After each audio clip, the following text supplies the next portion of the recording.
Salut à tous, c'est Boubou FPV du Beta PID et aujourd'hui je vous reçois chez moi pour vous parler des PID et mais particulièrement de la notion du P. Les explications d'aujourd'hui seront basées forcément sur un melting pot d'informations que j'ai pu regrouper ces différentes années. Voilà, tout simplement. Donc, voilà. Proportionnel, intégral et dérivé sont les coefficients d'un régulateur de contrôle permettant d'améliorer les performances d'un asservissement. L'asservissement est lui aussi un système de contrôle qui a pour but d'atteindre sa valeur le plus rapidement possible et de la maintenir. Alors ça, ce sont des notions disponibles sur Wikipédia, parce que la notion PID est assez large. Hein. Voilà. La définition ne vient pas de moi, elle vient de Wikipédia. Chacun de ces coefs ont un rôle important à jouer sur le contrôle et le comportement d'un engin, comme indiqué sur Betafly. Alors sur Betafly, bien sûr, voilà, je vous montre le petit croquis, vous avez ma petit point d'interrogation, et quand vous cliquez dessus, ça vous donne une certaine définition de ce que sont les différents coefficients et leur utilité. Voilà. Il existe bien sûr d'autres asservissements qui utilisent la régulation par PID, centrale à chaleur, ascenseur, etc. Donc c'est vrai que ce sont des coefficients qui ne sont pas utilisés seulement dans nos quads. On va les utiliser avec d'autres systèmes d'asservissement. Voilà. Comment ajuster les PID de nos raceurs? Alors, il faudra tout d'abord tenir compte de plusieurs facteurs modifiant l'effet des coefficients. Ça, c'est important parce que, voilà. Donc, je vais vous citer, vous allez voir, la liste est assez intéressante, enfin, assez longue quand même. Donc, pour que ça soit optimal et pour pouvoir bien régler ces PID, il va falloir tenir compte du poids de l'engin en ordre de fonctionnement. Donc ça c'est super important, la caméra GoPro comprise, donc son poids global, hein, vraiment, ici, une fois posé sur la balance. Le choix des moteurs, le choix des hélices, le choix des ESC, la forme, la taille du châssis, la tension utilisée, ça c'est important, la fréquence du gyro, la vitesse de la boucle PID, le montage ou non de caoutchouc, dès qu'on fait un montage en soft mount. Donc là, c'est sûr, là, ça va tout changer. La mise à jour aussi, la mise à jour de la carte de vol. Alors, forcément, la mise à jour va changer les ratios des PID. Ça, c'est sûr. Et d'une version à l'autre, certains coefs sont légèrement modifiés, quoi. Voilà. Alors, après, ensuite, il faut procéder de deux manières différentes. Il y a un réglage au ressenti, qui se fait pour les pilotes confirmés, hein, bien sûr, un réglage au ressenti, et sinon avec une analyse black box. À partir du moment où le build, donc la FC, est équipé d'un slot mini SD. Il n'y a que comme ça que l'on peut enregistrer, c'est-à-dire que la black box va pouvoir enregistrer des données pendant le vol, qui vont pouvoir être traduites par un logiciel qui s'appelle Betafly Black Box Explorer, vous permettant d'avoir un résultat et des courbes.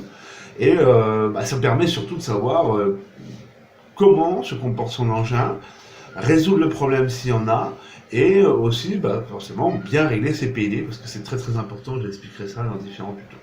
Voilà. Il faut savoir une chose, c'est que les PID stock d'une MC s'adaptent très bien à un bon nombre de quads, hein, de tout poids et de toute taille, sans être forcément des plus optimums sur l'engin sur lequel ils agissent. Donc forcément, il y aura des modifications à faire. Stock, ça va très bien, surtout avec une motorisation dite de base, pas trop poussif. Donc là, forcément, les PID d'origine fonctionneront très très bien. Par contre, dès que l'on passera à des moteurs ou des ESC qui sont beaucoup plus puissants, avec un ampérage plus important, c'est surtout au niveau des ESC, là, il va être nécessaire d'affiner les PID et de trouver les PID optimaux pour que la machine fonctionne le mieux possible. Voilà. Donc il faut prendre en compte qu'une nouvelle mise à jour ne fera que fournir des PID légèrement retouchés, donc de ratios différents, ce qui dans certains cas arrangera le comportement de l'engin, mais pour d'autres seulement, malencontreusement, des complications Et ce même après avoir fait passer sur la nouvelle firme le dump. Donc le dump, pour ceux qui ne savent pas, c'est une sauvegarde complète de votre engin, hein, bien sûr une sauvegarde, hein, que vous allez un petit dossier que vous allez conserver et mettre et pouvoir, c'est-à-dire que quand vous allez changer de mise à jour, cette mise à jour va en général effacer tous les réglages que vous avez pu faire précédemment.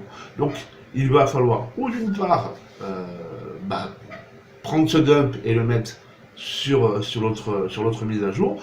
Moi, je conseille de refaire la machine de toute, pas de A à Z, de refaire la configuration, parce que forcément, les ratios changent, tout ça, des fois, ça fout le bordel plus qu'autre chose. Et en soi, reprogrammer une machine, quand on se connaît un petit peu, il y en a pour un quart d'heure, il n'y en a pas pour longtemps, quoi. Voilà. Alors, on va passer à la notion du P.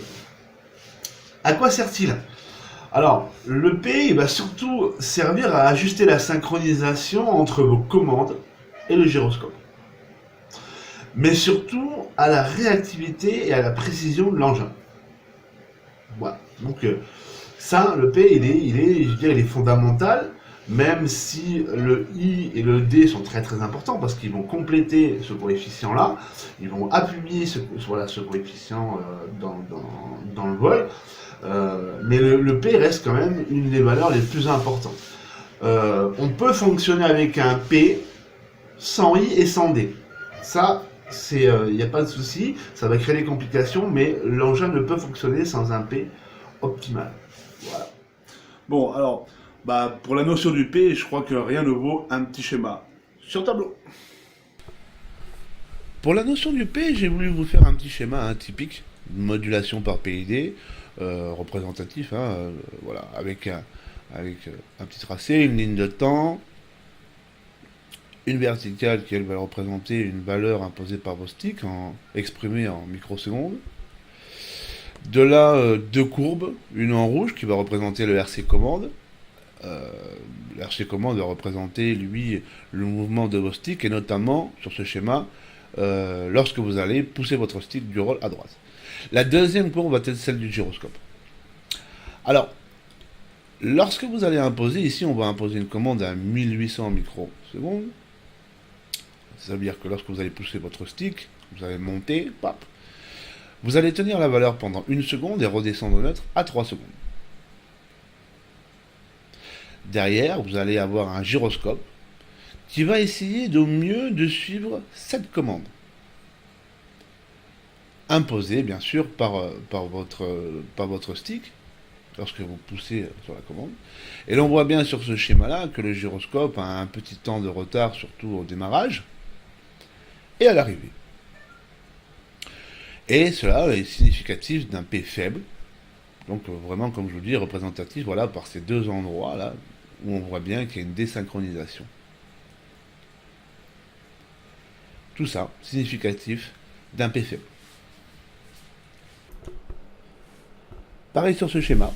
Donc là, on va vraiment voir ce que donne un P fort, avec la ligne de temps, les secondes, la courbe en rouge, toujours représentatif de la consigne imposée par vos commandes. Voilà, là la consigne est tenue 1 seconde, redescente en neutre au bout de 3 secondes. Et là, le gyroscope, qui lui, vous allez bien voir, que le gyroscope, lui, le P fort a nettement amélioré la synchronisation sur tour de points, au départ et à l'arrivée.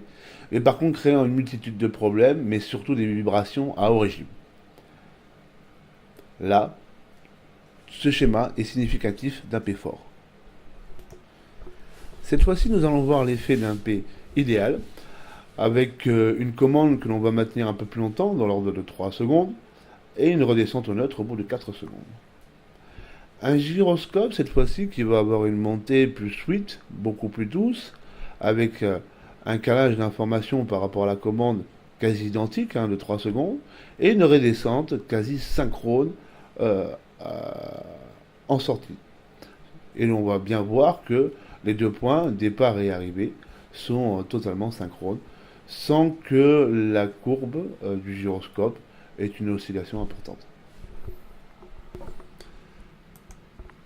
Alors pour résumer, un P trop fort vous donnera des vibrations à haut régime, avec une impression de surcommande. C'est-à-dire que vous aurez l'impression que votre quad agit un peu avant vous. Donc une situation très inconfortable.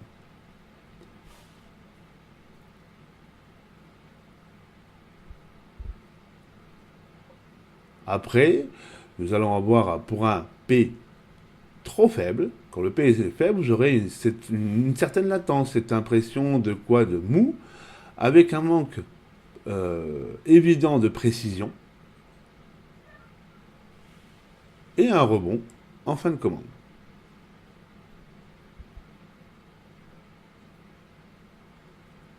Le P idéal, lui, c'est simple, hein, vous aurez une réactivité, de la précision, sans vibration.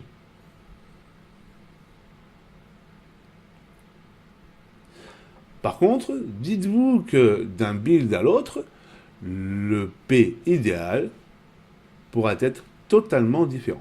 Certains auront besoin d'un P élevé et d'autres builds d'un P relativement faible. Vous comprendrez bien l'intérêt que l'on a à retoucher nos PID, surtout lorsque l'on part sur des configurations assez élevées avec des engins qui sont assez poussifs. Alors, pas de souci, hein, il n'est pas forcément nécessaire de retoucher ces PID, comme je vous le dis, sur des machines dites stock avec des petites configurations d'origine. Mais dans la plupart des cas, pour pouvoir avoir tiré le maximum de votre engin en réactivité, en verrouillage, en précision, là, pas photo, il va falloir passer justement obligatoirement par un passage PID. Voilà. J'espère que ce tuto vous aura plu. Voilà, hein, c'est mon premier. C'était pas facile de vous sortir tout ça. J'espère que vous serez conciliant et que, surtout, n'hésitez pas à critiquer. Alors forcément, c'est pas un tuto super professionnel et loin d'être parfait.